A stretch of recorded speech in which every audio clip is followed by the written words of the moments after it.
Welcome to Karaoke Wine with Jules and Tessa. Hello, welcome. Welcome to Karaoke Wine. Karaoke Wine, you guys. This is a really exciting episode. I mean, it's all about you. It is all about me, so obviously it's really exciting. But more importantly, we're coming up on a very big milestone. Yeah, 1 year will be Thanksgiving. Yeah. So soon. But before that, Briosa, okay? Yes. Thank you, Briosa, per usual. Must be 21 and over. Yeah. You know the spiel. You know the shtick. So, yeah. Cheers. Thank you. Yum. It's always really refreshing. So before we get into today's episode, because as Jules mentioned, it is all about me, which is never about me. Pause for dramatic effect. Yes.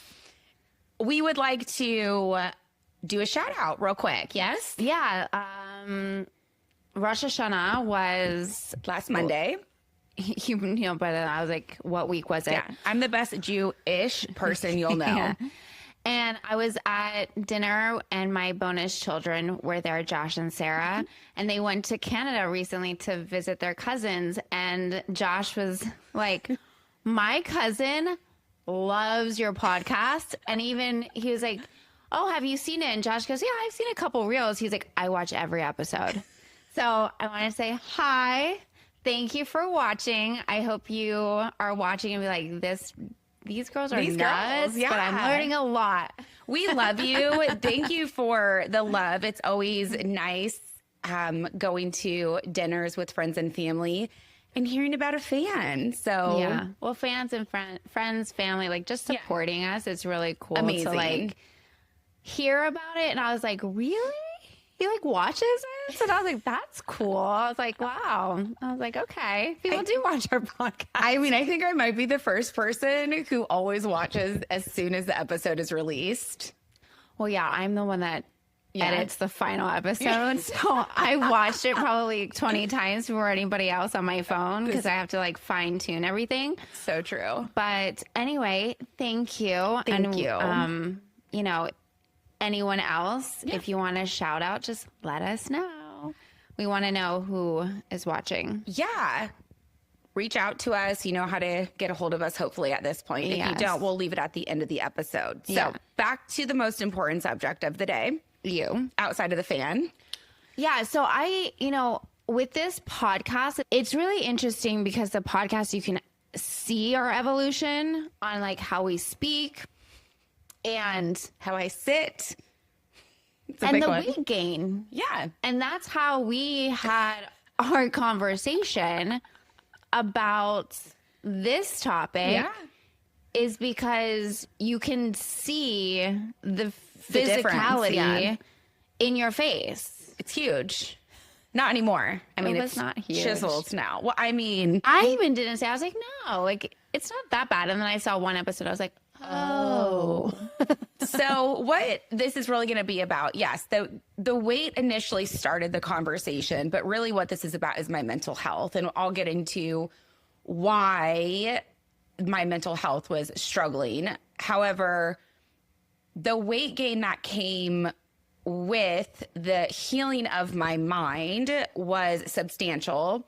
With me, and my mom is the exact same way, so she's going to love that I'm talking about this. When I gain weight, it's not in one area. It is spread out evenly from the top of my head down to my feet. It was actually really funny because once I lost the weight, remember, I was like, I put my shoes on and they were comfortable again. Like, I'm not kidding. It just happens to be that way with me. I think that's the best way. I wouldn't want all like in my stomach or in my thighs. Right. Yeah. Can you just go to my ass, please? I know. Please and thank you. My ass is my best asset. It is. It is. And that's my name spelled backwards for those of you who want to know who's God's gift to the world. It's me. Oh, okay. It is. Yeah. Best asset there ever was. Okay. Back to our normal scheduled programming. So I'm just going to give you guys a quick overview of why I was struggling And then we're going to dive into what I actually did to move forward and get to where I'm at today, which is in a much healthier place.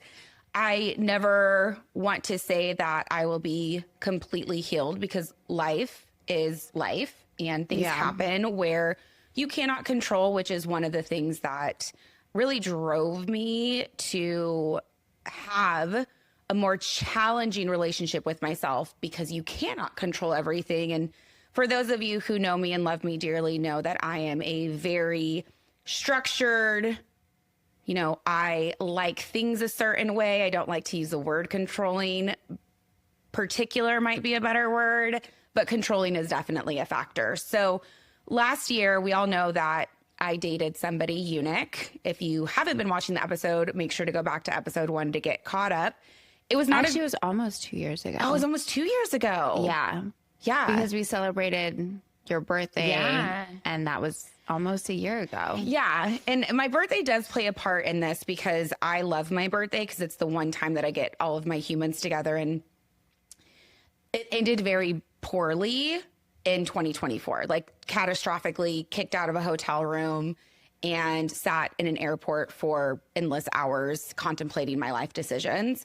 Anyway, needless to say, that relationship was not a healthy one. And I think when you're coming out of a relationship like that, it's very easy to not focus on you so much, maybe more of like your learning moments, like taking away like, okay, I'll never let someone do this again, or I'll never I'll never see past this again, where I think the healing really started earlier this year. So almost a full year later, I started to recognize my own part in it. And as much as he was not the best person in the entire world, I definitely contributed 50-50 to the chaos that ensued. But when I made this decision earlier this year to actually start working on my mental health, it was a really big decision and very challenging, because I've been in therapy for a very long time. I've done a lot of reading. In fact, one of my best friends from high school, she knows who she is, would literally tell me to stop reading sometimes, because I would self-diagnose with something else to provide a reason on why I reacted or did something that I did. Justification, absolutely. So there wasn't a whole lot of accountability, except I'm the most accountable person, overly accountable, to the point where people pleasing is actually a better term for it. And I never had considered myself a people pleaser, but here we are, me going into January, like I need to fix something. And really what stemmed it was I met Southern Charm, and a lot of the behavior or the reaction that I wanted to do in my past relationship started coming out. And it's not a version of myself that I like. And it's a version of myself that is necessary in relationships and friendships, in myself when it needs to happen. But it was coming out in a way that it was constant and consistent. And I'm just not looking to be that cold-hearted, straightforward, truth hurts sometimes kind of girl. It's just like not who I am. So the universe, love the universe, works in mysterious ways.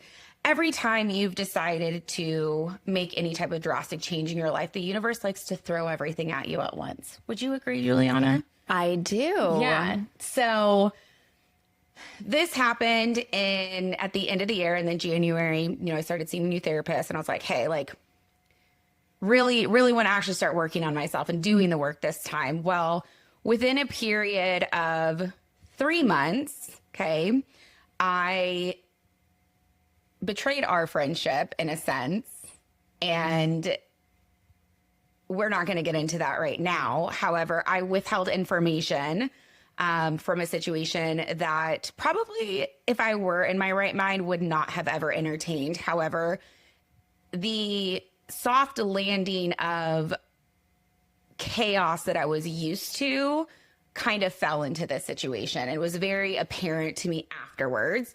So first that happened.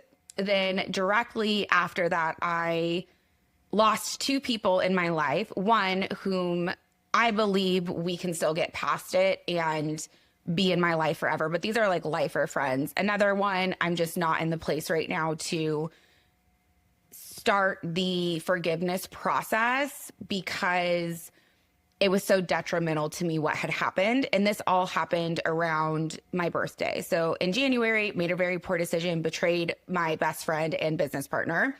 In February, I lost 2 of my best friends right around my birthday again, mind you. That same weekend after my birthday, I went to a cheer competition for my niece. And obviously everybody knows I love my niece. And there was a shooting at NCA and I lost my niece for, I think, about 45 minutes. To me, it felt a lot longer, but again, a traumatic event. Landed and got a message from said friend that I'm not sure how to move forward in the relationship with yet, informing me that they were hanging out with Eunuch and they just felt that I should know. And in that moment, I just, this all happened in a span of 7 days.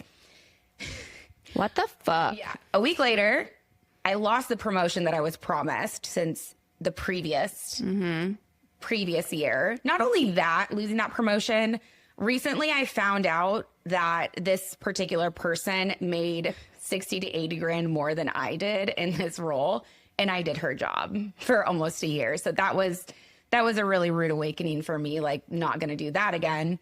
Anyway, after losing the promotion, a month after that, they had a restructure and then I started my midlife retirement. So as I said, that's a lot of stuff in a 3-month period. And starting off with, I want to heal myself come January. And this is what I got, ladies and gentlemen. So my point in saying that is when you are actually ready to heal and you are actually ready to move forward and stop bad behaviors or change the narrative in your circle of beliefs, you are storytelling. Storytelling. Yeah, we're going to get into that. Yeah. The universe will test you with everything to try to get you back to that bad behavior because it's comforting. And I think for me, going through all of that, and to Jules' our testament of friendship, one, and I tell her this all the time, so this is not news. She's actually made me a better person because she's always the love and the light. I know that we always make fun and say she's like the sunshine, I'm like the darkness, because it's true. I think that she's brought a very different version of myself that has a lot more patience than I've ever had in my life, to be fair. A lot more tolerant, but not tolerant. So I'm tolerant of things that I don't want to be around anymore if I have to be in that situation. And I'm not tolerant because I remove myself and I won't put myself back in that position again. So it's kind of... And it's admirable. Yeah. I've seen you do it and it's a very good quality. And I feel like for that specific attribute, I need to learn because I will stay in a situation a little bit longer than I should have. But you were like, peace out. Yeah. I also, to be fair, going back to the people pleaser, because this is really why I have no problem ever cutting romantic relationships out of my life. I've always been that way. The minute it's done, everything's deleted. They don't exist. You know what I mean? I might wallow and lick my wounds in private. But for the most part, once somebody tells me they're not interested in me, like I don't reach out to them again. And, part of coming into my power, I want to say my power because it really is I've always outwardly been confident. Anyone who's met me knows that I'm obsessed with myself. Well, here's a little newsflash, ladies and gentlemen. It was a lie. Wow. It was a lie. I sought people who would validate the fact that I wasn't good enough. So let me just give you an example. I would be talking to somebody, doesn't matter romantic or non-romantic, like I'm the most amazing person ever. And then I would wait for them to validate that I was the most amazing person ever. Inwardly, I was like, you're a piece of shit.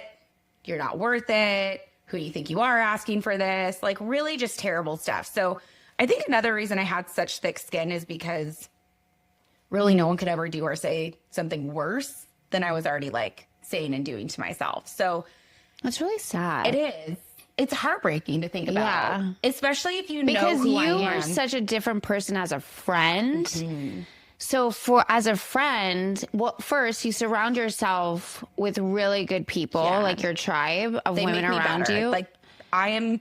But you also make us better. Like you are the biggest cheerleader and always saying good things about everyone around you. So for the fact that you're saying bad stuff about you, it's just, I won't have that.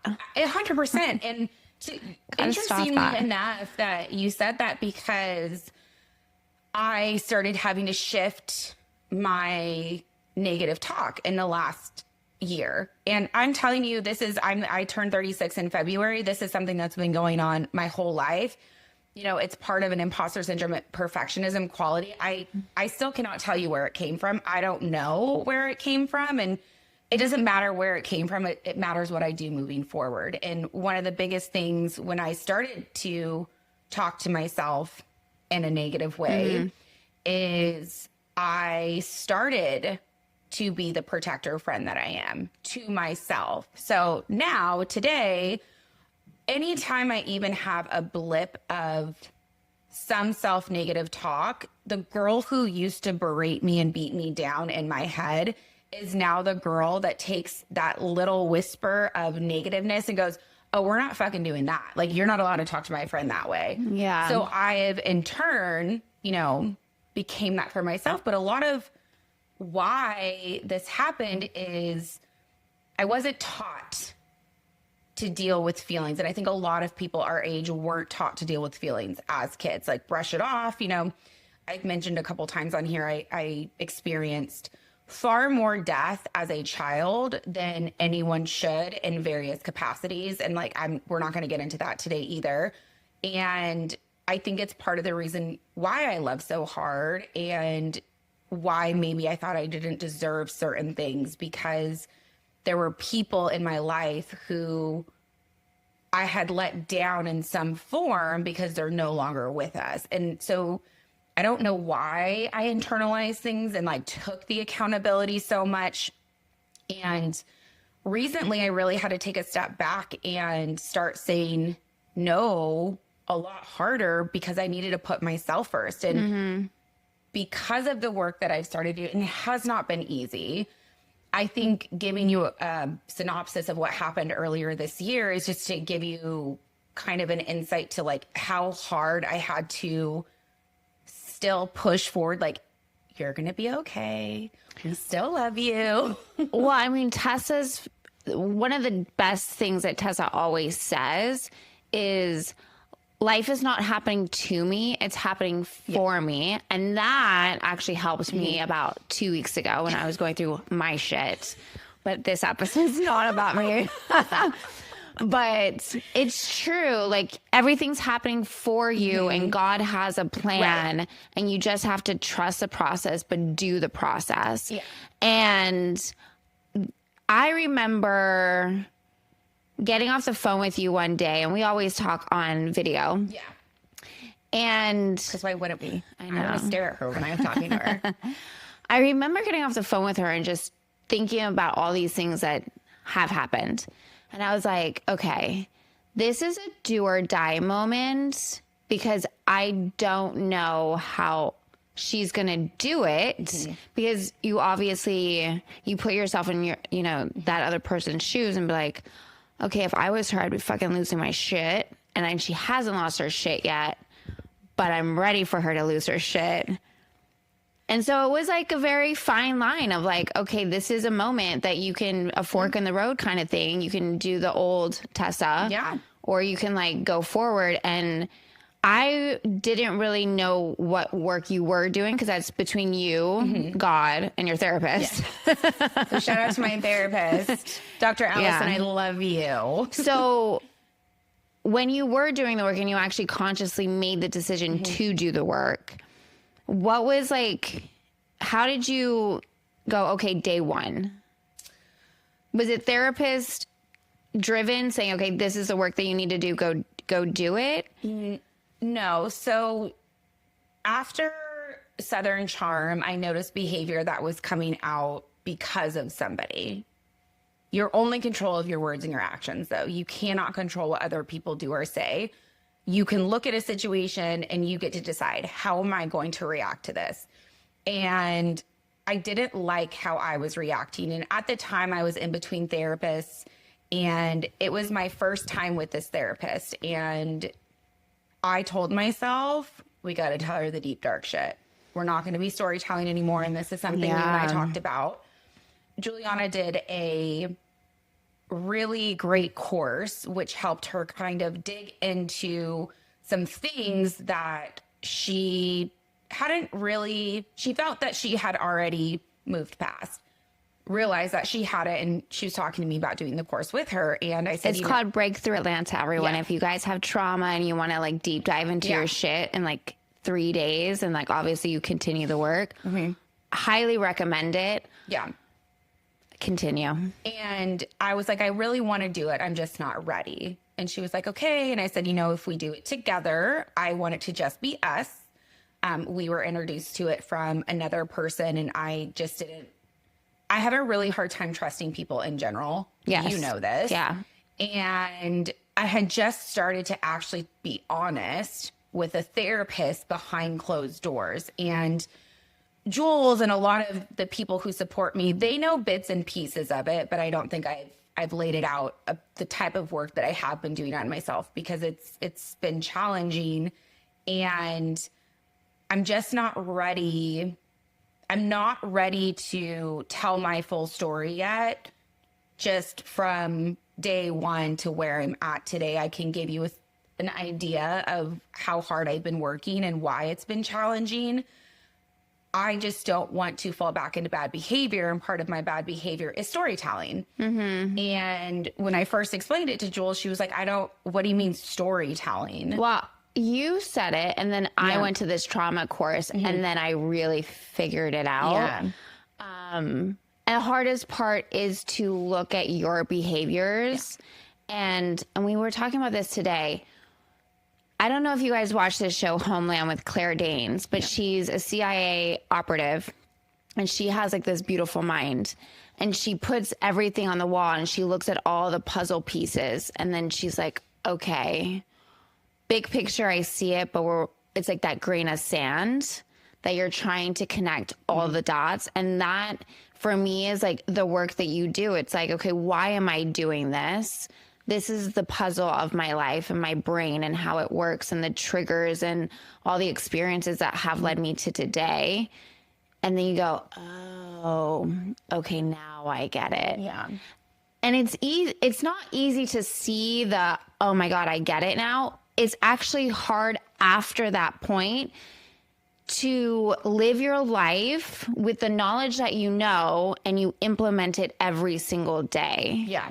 That's the hardest for me. It's like living your life just like a normal person, but in the back of your mind, you keep on having this like new program running, so you're not going into like the past behaviors. Yeah, 100%. And to talk about past behaviors, I was never vulnerable. Like, this is actually incredibly vulnerable for me to be doing this right now. And I know that you guys are like, this is vulnerable. Like, you haven't really shared a whole lot. I have. This is not normal conversation that people typically know about me. And, part of my past behaviors was I suffered in silence by myself. In fact, when I lived in Chicago, if I wanted to cry, I literally cried in the closet. Close the closet door in my own home, people, because I didn't ever let people. I was always strong. I always had it figured out. I always immersed myself in other people's problems to be there for them, so then I didn't have to deal with what I was dealing with. And I remember the same friend who I mentioned earlier from high school. When I was 29 years old, I called her crying. It's the first time I probably cried in public for real. I was outside doing something that we shouldn't be doing anymore. Let me just say it has something to do with a camel. And at the time, I called her and I was crying, and I had this complete fucking meltdown because I couldn't control the emotions anymore. And a big part of it was because I had lost all my money and I had used money to define my value for so long. And if I didn't have money, what did I have? So I felt at a complete loss with myself, and I called her and I was crying, and 29 years old, this bitch has known me since we were 10, maybe. She goes, Was she like, is this Tessa? oh, Are you crying? yeah, I'll have to let her tell you the story. She was like, she didn't really know what to do, but she just listened. Yeah. And at the end of the call, I like took this big breath, and it's not like Kim Kardashian ugly cry outside Chicago winter. Like, it was just not a cute look for me. And she goes, I'm just really happy that you're finally letting me be the friend to you that you've always been for me. And like that, gonna see, I do have emotions, people. It was in that moment that I realized that I didn't let people in. Even the people who I would die for didn't even know the demons that I had swirling around me. And after that, I made a conscious decision. I was 29 years old. Somebody who'd known me more than half my life, and I had just broke down for the first time. And that was a big moment for me. And, it did take me five to 6 years later to like actually start doing the work. I mean, there was little pieces of me that did work on certain things, but a lot of what has happened in the last 5 or 6 years, and that was really the starting point of it. And that's why I went back to that. The work that I started doing in the beginning of the year wasn't because of my past relationship that ended terribly. It wasn't because of the 2 mishaps that I had at the end of the beginning of the year in a romantic capacity. It was actually much deeper from 6 years ago, and it all had to do with me. And that was, I had to recognize that I made decisions to go after people in a romantic capacity. I was choosing them because I knew, one, that they didn't want anything. And I'm not the type of person to believe in right time, wrong person, or wrong person, right time, or whatever that saying is. I believe that even people who may have not been quintessentially saying they were in the right time, I think deep down they wanted what they ended up having. I don't believe in the wrong person. I believe in the fact that people are where they're at and they want to move forward. And I'm leaning heavily into romantic relationships because I think that's the easiest way to relate to choosing something that that's not good for you. The problem is that I did this in everything. I chose the wrong jobs. I put up with far too much in my career and did far too much to prove that I was worthy of something, and did not get the recognition or, frankly, the salary that I deserve for this beautiful fucking brain that's attached to this beautiful face. And that's something that I had to come to realization to. But it was far more than just choosing the wrong partner. It was choosing the career path. It was choosing my friend group has actually always been very solid. I'm not going to lie. And when they fall short, they're out of my life. I've never had an issue with my friends. I think that's been a very consistent in my life. Yeah. I think opening up to the people who are closest to me to get them to understand where my brain goes, this beautiful mind, has been challenging for me. And it's something that I am working on right now to be a little bit more vulnerable. And I know that I've made a joke once or twice about how I would get overly intoxicated and call, past love interests with an overly emotional conversation. And they were like, you were like really going through it. And I get it.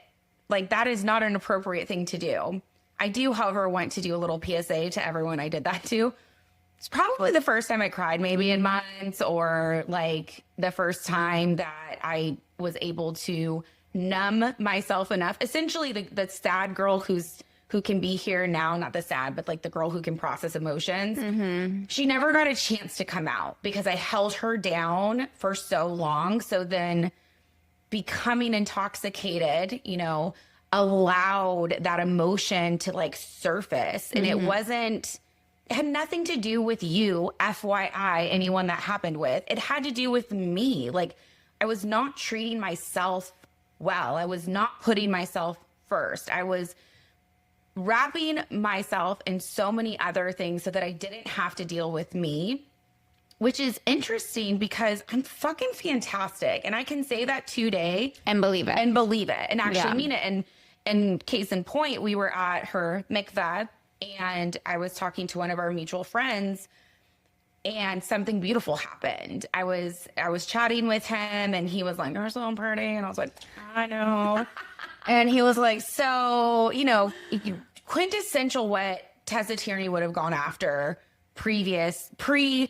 Yeah, pre-therapy. Not even pre-therapy, like actually doing the work. Yes. With the promise of, you're so great, you're so hot, but I'm not looking for anything." But I don't hear that, "but I'm not looking for anything." Or I hear, "Oh, so I can change your mind." It was like literally. Yeah. And so he was putting the moves on me and I was like, no. I was like, I know how amazing I am and I know what I want. And it's not that. Like, you go have fun. Let's be friends. Like, I don't want to entertain that at all. And the beautiful moment that happened is normally when I would say, "I'm amazing, I know how great I am," I would stop hearing them and start hearing in my head, "Oh, you think you're amazing? You're not amazing. You're just waiting for him to validate you by saying you're amazing too." And the craziest thing happened where I didn't hear a voice in my head. And I don't even remember what he said back to me, to be fair, because my conviction of who I am now is what I've always, unfortunately, pretended that it was. Yeah. And I think to come a little bit more full circle on why we're talking about this is there have been some moments over the past couple of months where I could have easily jumped in to bad behavior on my part. And by bad behavior, just so you guys have an understanding, is I, again, used to be the truth hurts sometimes type of girl. Like, it's facts, the truth hurts. Like, I had no eloquent delivery on anything that I was trying to say when I was having conversations with people that I loved. And it came out worse with people that I loved. People who I didn't really know or I didn't care about were obsolete still today. The same thing. Like, I could care less what you think of me. Could not care less. Yes, what you think of me, because you don't know me, but my people having any type of opinion of me makes me reflect. And part of the last couple of months is I have been very aware of triggers and who I like to be around and the energy that I'm absorbing. And I have had to enlist some pretty harsh boundaries with people that I do love. And it's not because of them, it's because of me. And like, that's the biggest thing. And case in point, Jules was supposed to come with me to Ocala. I went there for a baby shower. And unfortunately that day, not unfortunately, fortunately, because I'm looking at it in a different light now. Gratitude for the time that I did get to spend. My cousin, it was her birthday on the 20th and she was a mini me, which is hard to do, but she accomplished it well. And it was 17 years that she has been watching over me. And I just want to say publicly, I know I've put you through the ringer, but thank you for sticking by me. Put in like really like she's put in a lot of hours. Yeah, you're the guardian angel that's like, fuck man, can we just get her to the next phase of life? So thank you for helping me get here. Yes. My point in saying that is she lost her life at 16. So it was the first year that I had lived longer without her than with her. So it was a very hard time for me. And I couldn't really explain that to Jules. And this is a huge testament to her friendship with me and her friendship in general and who she is, because she doesn't ask questions or explanations. And when people are like, hey, I just need this, she's like, okay, I love you. And I went by myself instead. I took myself to a really nice dinner. I proceeded to drink all the drinks, eat all the food, and I had the best time with myself. I was chatting, I was laughing. It was playing amazing. with horses. Yeah, playing with horses. Like I was in my happy spot, and I didn't realize how impacted I was for that weekend leading up to it. And I had 3 weeks of some pretty intense emotions, and I couldn't really pinpoint them, which it doesn't really happen anymore. Like I can pinpoint where emotions are stemming from a lot quicker now, where it would take me months before. Like I'm not kidding. Like all of a sudden I would just be like in a bad mood and be like, oh yeah, because what's his name said that fucked up thing 6 months ago. I should punch him right in the throat. And anyway, like I spent time with myself, and that's all it really was, is I needed time for me. Like I needed my brain. I needed just me, because I love being by myself now. Yeah. And it's a very powerful thing when you actually truly love yourself, because I've become this version, this calmer, I want to say, because calm I don't think will ever actually describe me. But a calmer version. And a lot of that is relinquishing control of things that I can't. And to Jules's point, I'm always about it's happening for me, not to me. And that was a mantra that I have had to say a lot this year, because it's really easy from a human ego standpoint to be like, why is all this happening to me right now? And Well, that's a victim circle, triangle, whatever you want to call it. 100% it is. And I think too, though, I mean, if you look back at everything that happened to me in the beginning of the year, all of it was out of my control. Like if you look at it on a paper, I did the right things to get rewarded. And in fact, I did get overly rewarded from the universe, because it took it out of me. It was like, this is not good for the path that you're going on right now. And I think it's very easy to look at things from that point of view and get disheartened. And I had to like get through a lot of that shit. There was a couple of testification moments. That is a verb now in our... I'm like, are you testifying this? Yeah. And she's like, wait, am I? Am I? Is it? I'm like, don't testify me right now. Don't do it. Don't do it. You know, I think though, my patience and my grace, because I actually am giving it to myself. I give it to everyone. Yeah. And I feel lately look from a perspective at, listen, this is your life. Everybody has a choice. No decisions have to be made until a decision has to be made. And that has, on top of it's happening for me, not to me, has really helped. Like I used to think that like I had to make a decision. I had to commit.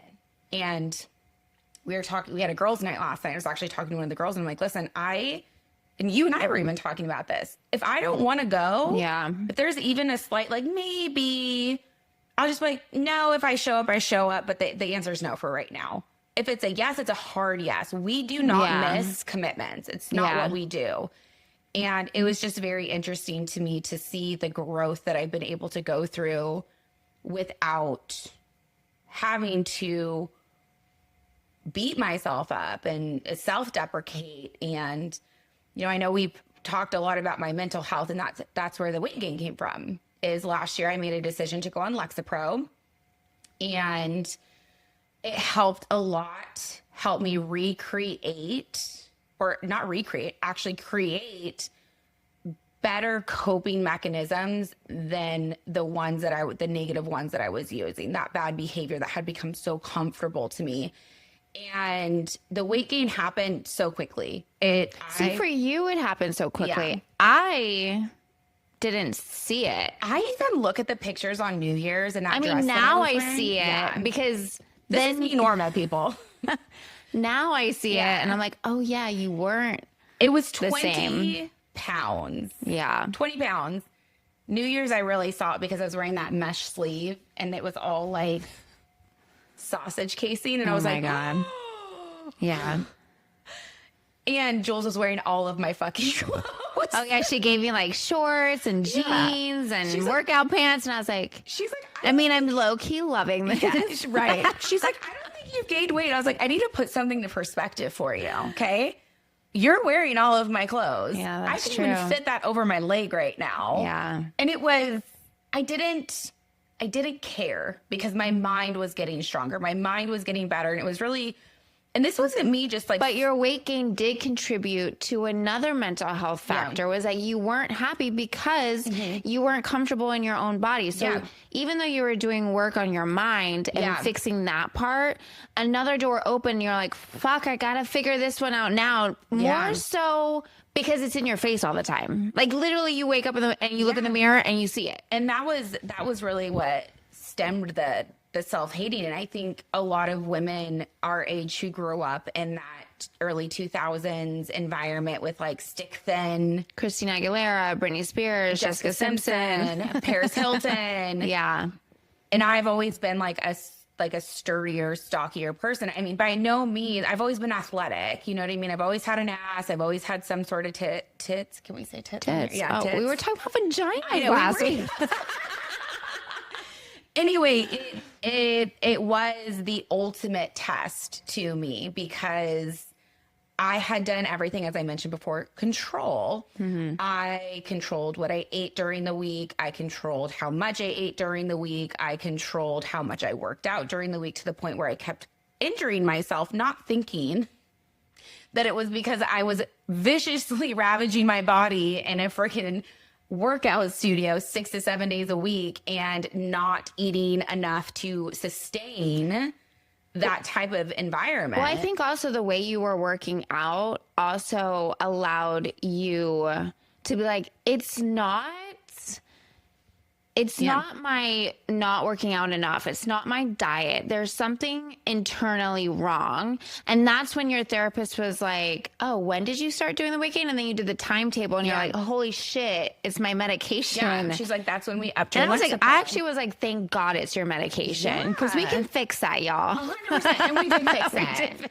Well, I didn't do anything, but yeah, we fixed it. We did fix it. We got off the Lexapro. And here's what I will say. I've always been anti-anxiety medicine, antidepressants. Like I'm not a big medication person. For those of you who know me, I'm just not. It's just like not my. But you also jam. had a timeline on how long you wanted to be on certain medications. I did. I had a year. So I went on it in June of last year when I realized I just couldn't. You need help. Yeah, I needed help. Yeah. I needed help, and I just started my therapist. No. I went on it. Yeah, I went on it in June. Yeah, because I started seeing Dr. Allison this year. So my psychiatrist actually referred me, or her same doctor's office is where my therapist and my psychiatrist, they sit together, and I love both of them. I had switched therapists, obviously, and I realized like I just needed to do a little bit more work, but I'm happy for the weight gain because it was something that I couldn't control. Everything that happened to me over the last 6 to 8 months are things that I could not control.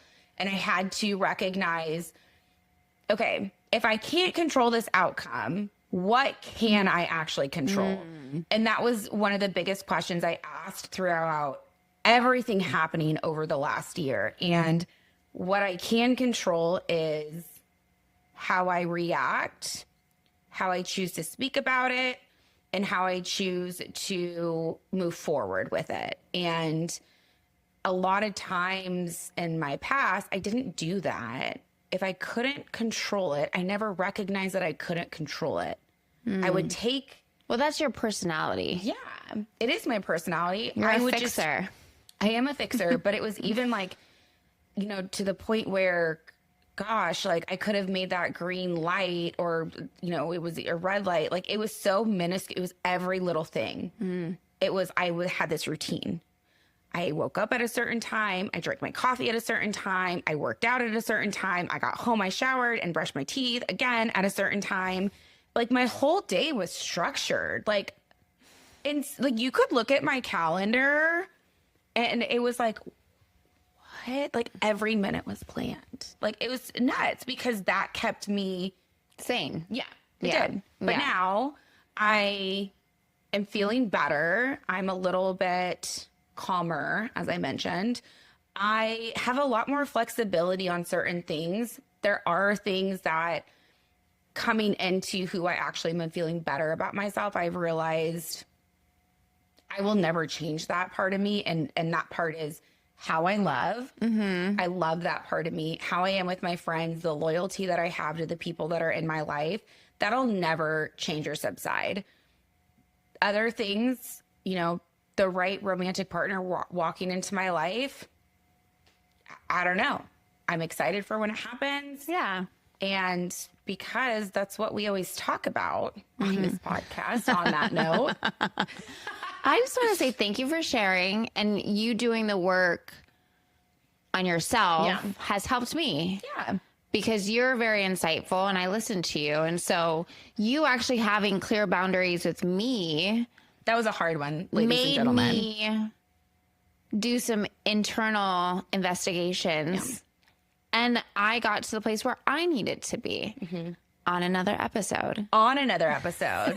Not this one. Not this one. So we will deep dive into like all the shenanigans at another point when I'm ready to discuss it. I'm not ready to like deep dive into that bullshit. No. But thank you for sharing, because I never heard this story. I know. I knew you were doing the work and I saw the change, and obviously I saw your weight loss. But thank you. I think that it's very insightful, because to be a friend to you is to know you 100%. and to love you. I love you. I love you. I love you more. Okay, so can we just like, hold on, round this up? Why we're wearing these crazy ass jackets? When this airs, it's going to be close to Halloween. So she was like, can we do a Halloween theme? And I was like, I didn't bring anything. She's like, well, I have these jackets. I'm like, okay, I'm an 80s like punk rock girl. I'm like an 80s baby. So. And you're just like a Dolly Parton. I am. Country. Ooh. Pumpkin. Yes. I mean, pumpkin is probably not the right word to say right now, but. No, I'm hot as fuck. Yes. This is the first time in my life that my mind and my body are literally in the same spot. I love Because that. typically when I was looking like this, I wasn't in a very healthy mental state because I was rage running all the time. But now it's like, I'm like, okay, Good. relaxed. Well, on that note, To do all the things. guys. Carpe diem, bitches. Cheers. I love you. It's a long ass episode. I know you talked like 90% of the time. I know. Did you like it? Was it good? Did it sound good? Are you going to edit this and be like, we have to redo this? No, I loved it. I absolutely loved it. Thank you for watching this episode of Karaoke Wine. Please like and subscribe.